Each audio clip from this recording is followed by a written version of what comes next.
Olá a todos, professor Luiz Cláudio novamente com vocês aqui no canal. Estou gravando esse vídeo aqui para a gente poder falar um pouquinho sobre os destaques do continente asiático.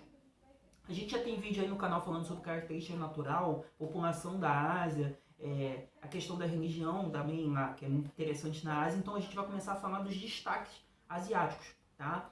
O primeiro país que eu escolhi para a gente poder falar é o Japão, tá? O Japão é formado por ilhas com origem vulcânica, né?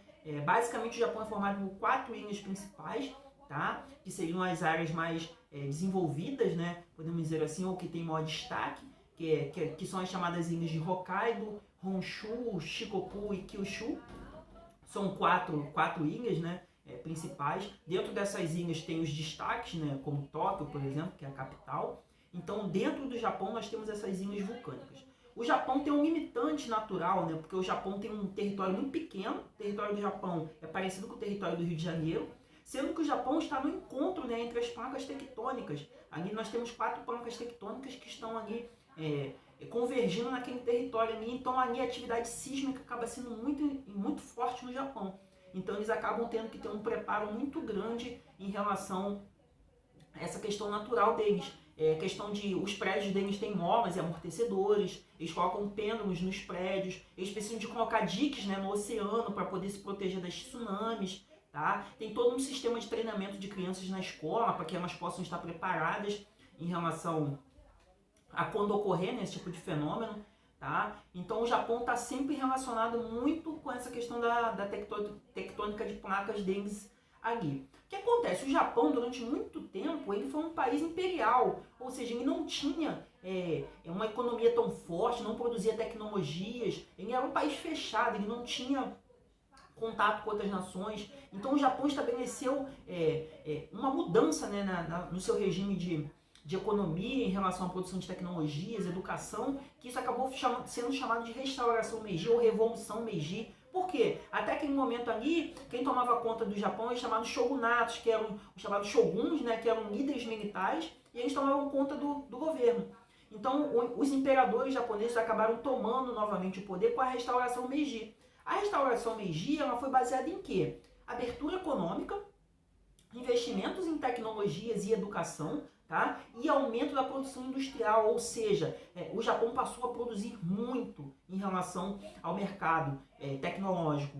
Eu investi em tecnologia, investi na mão de obra, que foi a educação, e abri a minha economia para poder relacionar com outras nações. Então isso fez com que a economia japonesa crescesse.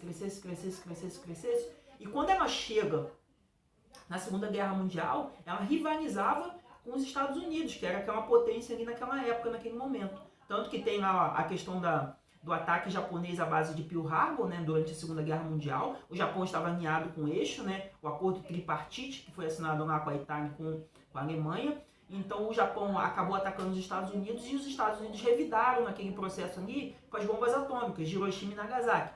Foi o marco, né, do término da Segunda Guerra Mundial. Por quê? Depois daquele ataque dos Estados Unidos, todas as outras nações ficaram pensando assim, o que os Estados Unidos podem fazer com as nossas nações? Então, os japoneses saíram arrasados da Segunda Guerra Mundial. Chegaram até a Segunda Guerra Mundial com um grande poderio econômico. O Japão foi um grande país imperialista ali também na Ásia, né? Invadiu várias nações ali durante o processo da Segunda Guerra Mundial, né? A guerra que ocorria na Europa era uma guerra diferente do que ocorria na Ásia.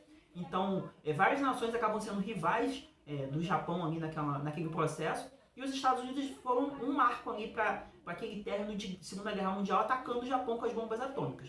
O Japão sai arrasado. O Japão já tinha passado pelo processo da restauração Meiji, tinha crescido economicamente.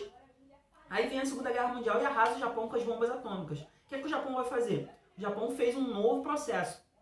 Foi o chamado milagre econômico japonês. Eles fizeram um investimento novamente, tecnologia, educação. Eles se aproveitaram também dos chamados zaibatsus, né, que eram grandes grupos industriais, né? A Mitsubishi é um bom exemplo, né? Eram grandes famílias ricas, né, do Japão, que acabaram investindo muito em indústria. E o Japão criou um modelo de produção industrial, né? Na verdade, o modelo de produção industrial já vinha até antes da Segunda Guerra Mundial, porque a gente passou pela chamada crise do Fordismo em 29, né? crise de superprodução, que não tinha quem comprasse, os mercados quebraram. O Japão estabeleceu o que a gente chama de toyotismo, né? Ou a produção por demanda, just in time. Tá? Essa produção toyotista passou a ser seguida por várias indústrias, um modelo de produção industrial toyotista. Tá? Que é baseado basicamente, né, na alta mecanização da produção, produção por demanda, produtos mais personalizados. Então a gente acaba chegando nesse processo ali do Japão. Formado por ilhas vulcânicas, teve a questão da restauração Meiji, que foi importante para mudar as características econômicas dali. E essa restauração econômica, ela foi interrompida lá na Segunda Guerra Mundial, e após a Segunda Guerra Mundial o Japão fez um novo processo econômico, que foi chamado também de milagre econômico, que acabou gerando toda essa nova produção japonesa. O Japão é muito reconhecido atualmente pela robótica, pela informática, pela questão da ciência. Eles são grandes produtores de tecnologias, né, para o mundo inteiro, tá? Então eles acabam sendo um grande destaque mundial em relação à produção de tecnologias, tá bom? Fiquem com Deus e até a próxima. Estamos juntos.